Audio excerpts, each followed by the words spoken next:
Ош облысының Ноқат районындағы суға сусу тартыш 12 бел айыл аймағында дыйқан фермерлердің талаларына су жетіп жатабы. Мурдан айылында кезектегі суды ошол ел алып атады.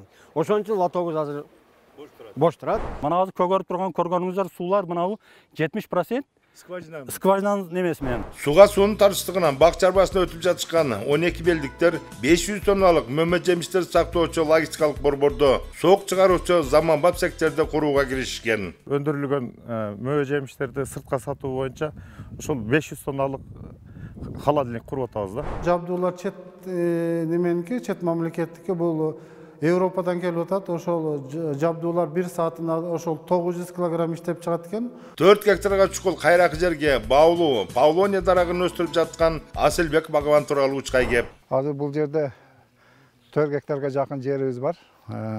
Аренда калган. Ушул жерге 5000 түп Павлонияны отургуздук. 12 белде кал көйгөйүндөгү социалдык маселелер кандайча чечилип жатат? Быйылкы жылы 12 бел айыл аймагы боюнча ушул 10 жактын долбоорду иш планына киргизип, ошол долбоорлордун үстүнөн иштөө бүгүнкү күндө жүрүп жатат.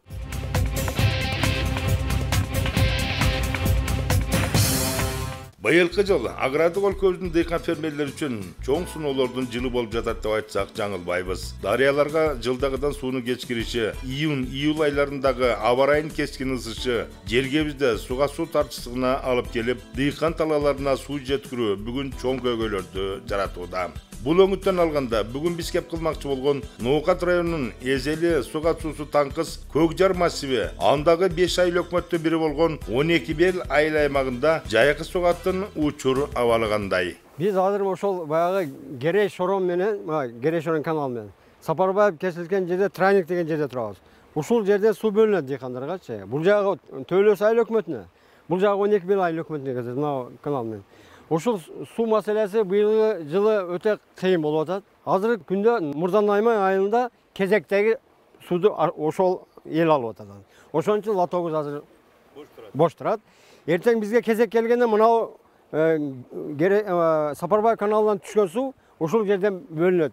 Аны ички мураптарыбыз бар. Өзүбүздүн ички мураптарыбыз баягы эме ассоциациянын жетекчилери бар өзүнчө. Ошолор ички мураптарга дайындайт, сууду элге кезек менен бөлүп берет. Ошо жанжал болбош үчүн кезек кылып койдук да. А мурдалары кезексиз эле келген сууду ичишке берет эле. Азыр эми суудун тартышына байланыштуу, суудун потерясына байланыштуу кезек кылып сууду үнөмдүү кылып дыйкандарга жеткизип атабыз азыр. 10 күн, 15 күн күтүшкө туура келет. Себеби тартип.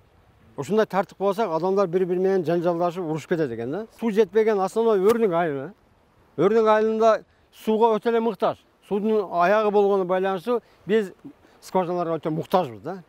Азыр бизге дагы керек болсо ошол наркы скважиналар буйрук берсе, Европейский партиядан, Ош облустук. Ошону суранып кетербиз, облус жетекчилерден, республикалык жетекчилердин деңгээлдеги жетекчилерден суранып кетербиз. Ошол бизге ошолорду көйлөтүп бергенге жардам кылса.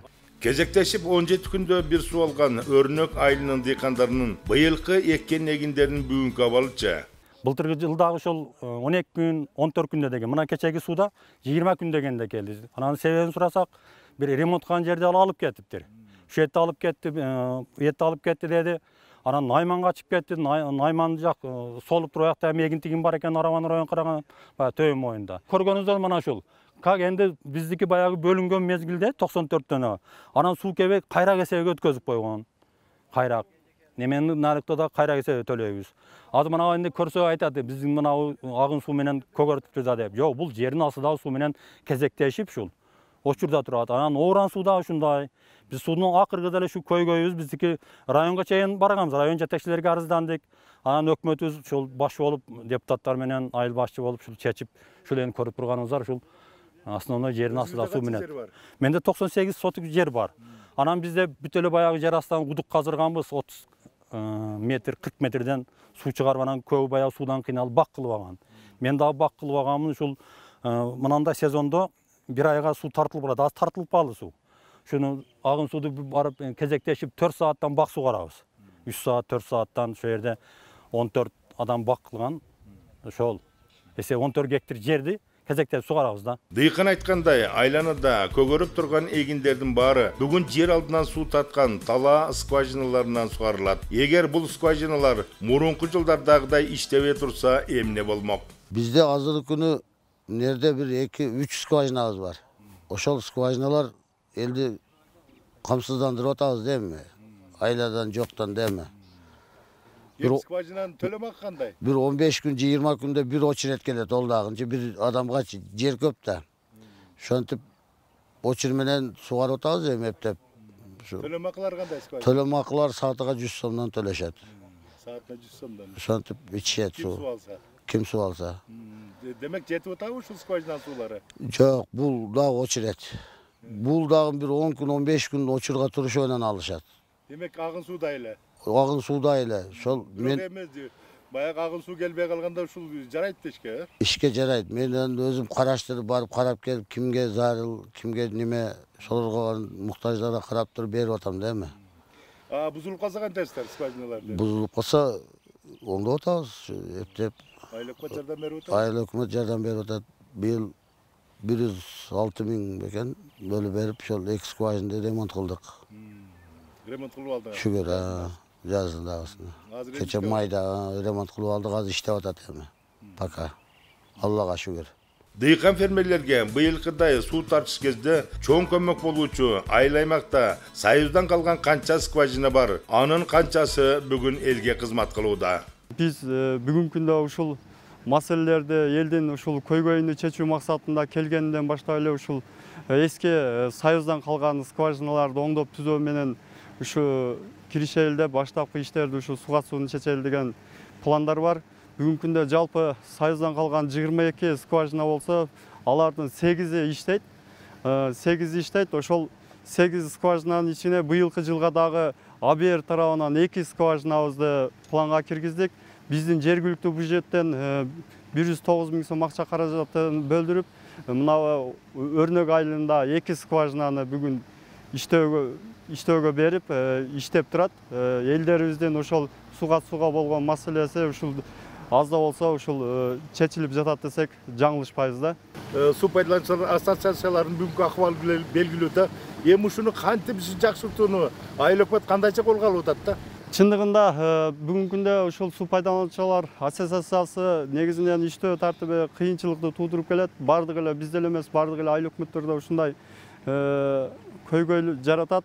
Биз ал негизинде ушул Келтас уюму менен бүгүнкү күндө иш алып барып, бизде ушул суу пайдалануучулар ассоциациясыны өзүбүздүн ирригацияларын, ички ирригацияларыны айыл өкмөтүнүн муниципал менчигине алып, ушул жергиликтүү бюджеттен акча каражатын бөлүүгө дагы бизге шарт түзүлөт. Анткени ушул бөлүп ички ирригацияларды, ички механикалык тазалоо иштери менен бүгүнкү күндө ошол элге суга сууну максаттуу өзүнө жеткизүү боюнча иштер алып барылып атат да. 12 бел айыл аймагы суу этегинде жайгашып, суга суу тартыштыгы күч болгондуктан соңку жылдарда мындагылар мөмө жемиш бак чарбасына өтө башташкан. Бирок бакчылыктын да бактай түйшүгү болуп, өндүрүлгөн мөмө жемиштерди сактоо, сатуу көйгөйү келип чыккан. Андан арылуунун жолдорун издегендер менчик муздатыштарды кура башташкан. Бул где-то примерно орто эсепте алганда где-то 100 тонна. Анан тизгенге карайт ичинде. Негизинен алма. Негизинен биз төлкө алма коебуз. Башка нерсени коюп эптеп сата албайбыз ачык эле. Канча каражат кеткен ушул Груба 3 миллион кеткен. 3 миллион. Груба. Мунун биринчи, экинчи этаждар экен да? Биринчи, экинчи этаж ооба. Негизинен ошол жерге кайсыл ушу өзүңөрдөн алып кирип адамдар? Бирден кол комшулардан эле сатып алабыз, жетпеген. Болгон өз коебуз үйдөгүлөрдү бакыт. Кайка экспорттойсуң нерселер? Бизде экспорт эми Өзбекстан алышып кетишет, бирок Өзбекстандагы эле 2 жылдан бери Казакстан албай жатат. Фатима айым да өткөн жылы өз үйүнө мөмө жемиш сактоочу 50 тонналык муздатыш курган. 1 гектардан ашык жерди аябай ошо эмгектин негизинде бакка айланттык. Ал алма бак эле жүрө аябай түшүмдү чоңойгон сайын көптөп бере баштады. Анан көп берген мезгилде Биз кыйналып калдык. Себеби дегенде баягы баарыны сатып алганга кардар келбей калат экен. Анан кайрадан иштетип чыгаруучу ишкана жок жакынкы жерлерде. Ошондуктан биз аны кандай сатыш, кантип ушуну сарамжалдуу сакташ жагын ойлондук. Ошондуктан акыры ушундай ой келди, өзүбүздүн айылга муздаткыч курууга. Эми буну курсак, ойлондук, аябай ар жагын ойлонуп туруп, бир эле биздин эмес, жаныбызда кошуна колондор бар, эл журт бар дегенде, ошолор да кошо пайдаланып, элге да жардамы тийсин деген ой менен курдук. Канча каражат кетти эмесе буга? Каражат эми 2,5 миллиондун тегерегиде каражат кетти. Ошо алма 50 тоннадан нары берисинде алма сакталат экен. Быйыл биринчи жолу пайдаландык, зыян көрбөдүк. Албетте курулушунда каражаттын кеткениге макул болдук. Себеби баягы элге, журтка да жардам кылсак, алардан да кичине өзүбүз пайда да табат экенбиз, аларга да кызмат кылат экенбиз. Ошентип сактадык, жаман болгон жок. Кудайга шүгүр.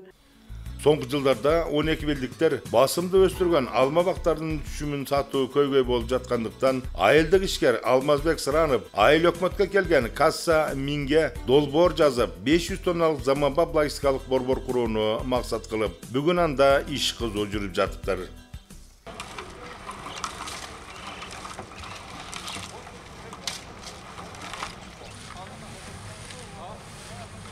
Өндүрүлгөн мөбө жемиштерди сыртка сатуу боюнча ошол 500 тонналык холодильник куруп атабыз да. Ошол 500 тонналык. Эмне каржы маселесин кандай кылып атасыз? Каржы маселеси боюнча ошол USAID-тын программасы боюнча ошол багбандарды колдоо боюнча мөбө жемиш сактоочу холодильниктерди куруш боюнча ошолор бизге долбоор жазып, ошол жерден өтүп $58.200 ошол холодильниктин зданиясын өзүбүз тургузабыз да, ошолор баягы муздаткычтын жабдууларына жардам бергенге ушул USAID программасы боюнча колдонулуп атат. Ал эми өзүңүздөн канча каражат кеткидей? Эми өзүбүздүн каражат калган ошол агрегаттардан башка каражаттар толугу менен өзүбүз эме кылып атабыз, көтөрүп атабыз. Бул да бир 10 миллионго жакын каражат кете тургандай болуп атат. Мына бүгүн эми иш жүрүп атырсызбы? Иш жүрүп атат, мына буюрса усталардын таңкыстыгынан ошо кечирээк башталып калды, бирок ушул июль, август ичи ошол курулушту бүтүрүп беребиз деп аракет кылып атабыз. Ушул быйылкы жылдын. Быйылкы күзгө даяр кылат экенсиз? Быйылкы күзгө даяр кылып ишке киргизебиз деп үмүт кылып атабыз. Кудай буйрса. Бакчылыктын кирешесин артууну көздөгөн 12 бел айыл аймагы Касса Миндин 6.200.000 сомдук каржылоосуна айыл аймакта элге эң зарыл болгон сок чыгаруучу цехти айылдык ишкердин көмөгү менен баштаган. Элдин муктаждыгы ошол алмаларды сатканга жана ошол элдин муктаждыгы ошол алмаларды кайра иштетип чыгарып, ошол жерден натурал сокторду чыгарсак деп ойлогонбуз. Ошол элдин талабы ошол бүгүнкү күндө ошол элдин алмаларыны бир эле алма эмес, ал жерде ар кандай ошол алма, өрүк, груша деген нерселерди кайра иштетип, ошол элдерге натурал кылсак, бүгүнкү күндө ошол Арис тарабынан бизге ошол 6.400.000 сом акча каражат бөлүп атат. Ошонун калган өзүбүздүн каражат менен 6 миллион өзүбүз акча каражат ушул жерге ремонт, ушул зданияны алып, бүгүнкү күндө ремонт кылып атабыз. Өзүбүздүн каражат менен 6 миллион, Аристен 6.400.000 ошо сокторду чыгарып элдерге ошо натурал сокту экспорттосок деген максатта ушул жерде ачып атабыз бүгүн. Жабдуулар чет неменики, чет мамлекеттики, бул Европадан келип атат. Ошол жабдуулар бир саатына ошол 900 килограмм иштеп чыгат экен. Ошол прямо отжим деп коет экен. Ошол туура эле ошол алмаларды сыгып, эчтеке кошулбастан натурал кылып чыгарып берет экен. Ошол элге пайда болуш үчүн ошол натурал сок. Бүгүнкү күндө эң биринчи сок ошол биздин өзүбүздүн Кыргызстанга сатабыз. Андан кийин Өзбекстан, Казакстан, анан Россияга бүгүнкү күндө ошондой талаптар болуп атат. Ошо бизнес планда ошолордун баардыгын көрсөтүп, магазиндерге, базарларга, маркеттерге ошолорду пландаганбыз. Суу таңкыстыгынан көпчүлүк мөмө жемиш бактарын өстүрүүгө өтсө, Асылбек Маматалиев Кыргызстан үчүн баалуу курулуш тарагы болгон Павлонияны өстүрүүгө киришкен. Азыр бул жерде 4 гектарга жакын жерибиз бар. аренда калган. Ушул жерге 5000 түп павлонияны отургуздук. Быйыл мына Кудай буйруса 3-чү жыл болуп калды. Павлониялар көзгө көрүнүп, ушундай жалбырактар чоңоюп, азмаз токойго окшоп келатат. Башка дарактардан өзгөчөлүгү эми бизге өзүбүздүн Кыргызстанда стройматериал жок. Ошон үчүн мына өзүн терек, карагай бизде Россиядан келет. Ошо карагайдын ордун басат да бул келечекте. Бул эми биздин мына кайракай эккеним үчүн азмаз кечигип атат. Өзү башка мамлекет Өзбекстанда, коңшу мамлекет Өзбекстанда өсүп жатат, 6 жылда эле кыйып атат. Чоңдугу чоң болуп, 6-7 карыч болуп. Эми бизде мен кайракай экип, анын жөн сулуу жерге эккендер чоңоюп атат. Су кат маселеси кандай болуп атат? Капельный кылып, тамчылатып сугар кылып. Азыр каналдан бул жергече 200 метр, бул жагы 200дөн ашык. 420 метрге каналдан тартып чыгабыз. Ал жерде 40 тонналык цистернабыз бар. Ошонун тамчылатып сугарууга шлангалар менен айдайбыз. Ошентип сугарып жатабыз. Баасы кандай экен мунун курулуш материал катары? Эми өтө баалуу деп башка интернеттен Өзбекстанда кесип кыйып элдер алышып атат. Строй мебельный цех кылышып, бул бир түйүнү $200 Өзбекстанда алышып мебель кылышып атат. Бир түйүнү кыйганда $200 сатышып атат.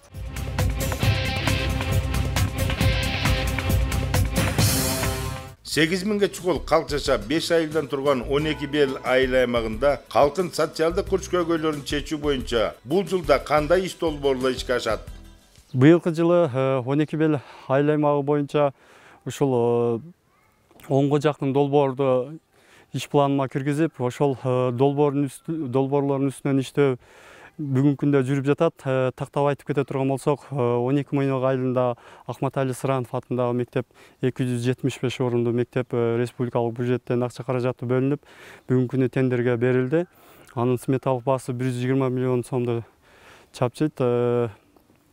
Ошондой эле дагы Нарай айылында 60 орундуу башталгыч класстар мектеби Касамин долбоорунун негизинде Арис тарабынан бүгүнкү күндө ал дагы тендерге берилип, ошол бүгүнкү күндө жеңүүчү тандалып алынды.